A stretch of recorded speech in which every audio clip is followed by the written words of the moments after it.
नाज़रीन, शबे बारात के ताल्लुक से चंद उलमाए कराम की मैं तकरीर सुनाता हूं। आप पहले गौर से इनकी तकरीरें सुने, फिर उसके बाद हम आपसे बात करते हैं इंशाअल्लाह। हलवा मांडा, हलवे मांडे पकाते हैं, तो जब त्योहार ही नहीं है तो हलवे किस बात का भाई? हलवे तो ईदों में खुशियों में होते हैं ना। तो जब त्योहार ही नहीं है, हमारे त्योहार दिन में होते हैं भाई, ईद उल फितर, ईद उल अज़हा और जुम्मे का भी दिन भी एक किस्म का त्योहार है, ये भी दिन की रोशनी में। तो आपने हलवे मांडे भी बोलो ना नहीं। शबे बारात की असलियत क्या है? क्या हम शबे बारात मना सकते हैं? ये एक सवाल आया है। देखिए, एक बात समझ लीजिए, इस्लाम में कोई शबे बारात नहीं है। शबे बारात असल में बराअत है। बरात का मतलब नजात। 15 शाबान की रात को बहुत सारे लोग शबे बारात कहते हैं या लैलतुल बारात कहते हैं, और ये अकीदा रखा जाता है कि आज की रात अल्लाह ताला जहन्नम से आज़ाद करता है।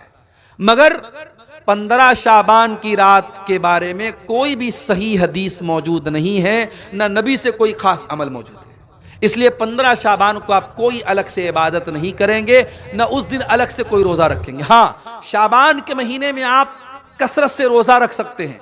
अल्लाह के प्यारे नबी अक्सर शाबान में रोज़ा रखते थे, बल्कि जिन औरतों के रोज़े छूटे हुए हैं, जो औरतों के नेचुरल रोज़े छूटे रहते हैं, उनको भी चाहिए कि शाबान में वो जल्दी से पूरा कर लें, ताकि अगले रमज़ान में फिर पुराना रोज़ा बाकी ना रहे। जो भी पिछले साल का रोज़ा बाकी है, शाबान में औरतें पूरा कर ले तो बेहतर है, क्योंकि अल्लाह के नबी सल्लल्लाहु अलैहि वसल्लम अक्सर शाबान में रोज़ा रखते थे, और अम्मा आयशा भी इसी महीने में रोज़ा रखती थी ताकि उनके रोज़े की क़ज़ा पूरी हो जाए। तो बहरहाल शबे बारात की कोई असलियत नहीं है, इसके ताल्लुक से कोई भी सही हदीस मौजूद नहीं। अल्लाह ताला शाबानुल मुअज़्ज़म का महीना और अनकरीब वो रात आने वाली है जिसको हम शब बारात कहते हैं।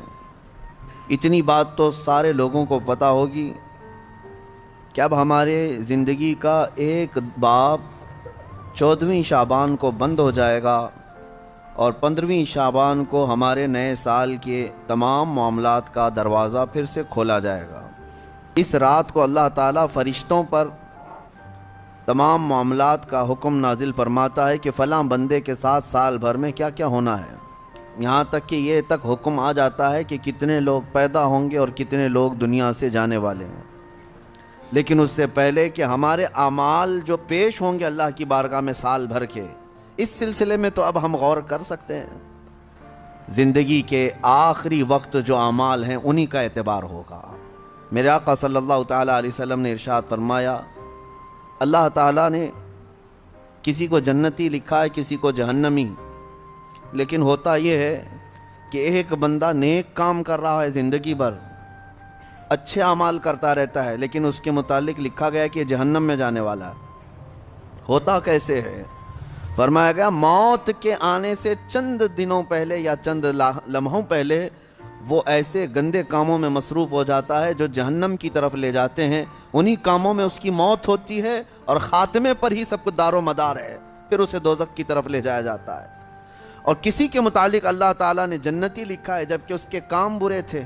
फरमाया गया कि वो बुरे कामों में मसरूफ़ तो रहता था, लेकिन मौत से पहले अचानक वो अल्लाह की तरफ आ गया, ये महफिल में बैठने लग गया, और इसी असना में उसकी मौत हुई।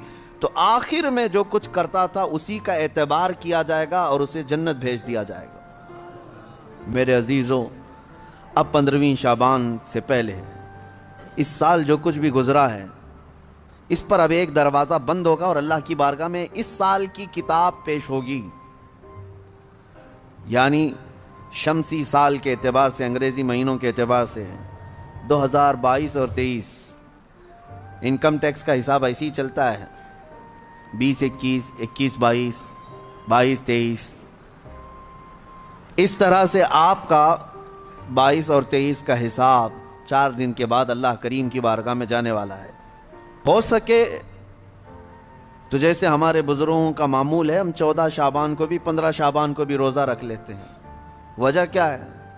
बाज़ लोग खामखा हमसे बहस कर रहे हैं, इसकी दलील कहाँ है, उसकी दलील कहाँ है, ये कहाँ से साबित है, वो कहाँ से साबित है। इनको शब बारात के रोज़ों के मुतालिक बड़ी अजीब सी बात है।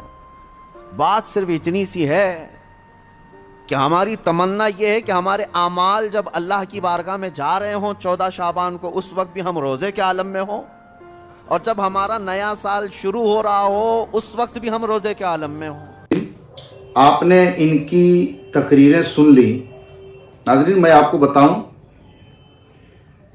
کہ جب اس پر ابن ماجہ کی صحیح حدیث حضرت علی مرتضیٰ رضی اللہ تعالیٰ عنہ سے روایت ہے، فرماتے ہیں کہ آقا کریم صلی اللہ علیہ وسلم نے فرمایا کہ جب شب برات کی رات آئے تو رات کو قیام کرو اور دن کو روزہ رکھو۔ تو جب اس حدیث میں ہے، اسی حدیث پر عمل کرتے ہوئے ہم رات کو قیام کرتے ہیں، یعنی عبادت و ریاضت میں گزارتے ہیں، توبہ و استغفار میں گزارتے ہیں، تلاوت قرآن کریم میں گزارتے ہیں اس رات کو، اور دن میں روزہ رکھتے ہیں، تو اس میں غلط کیا ہے؟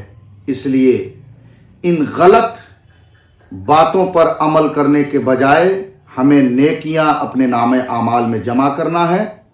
تو شب برات کی رات عبادتیں کریں، ریاضت کریں، توبہ و استغفار کریں، اور ایسی باتوں میں پڑھ کر کے اس کی برکتوں سے اپنے آپ کو محروم نہ کریں۔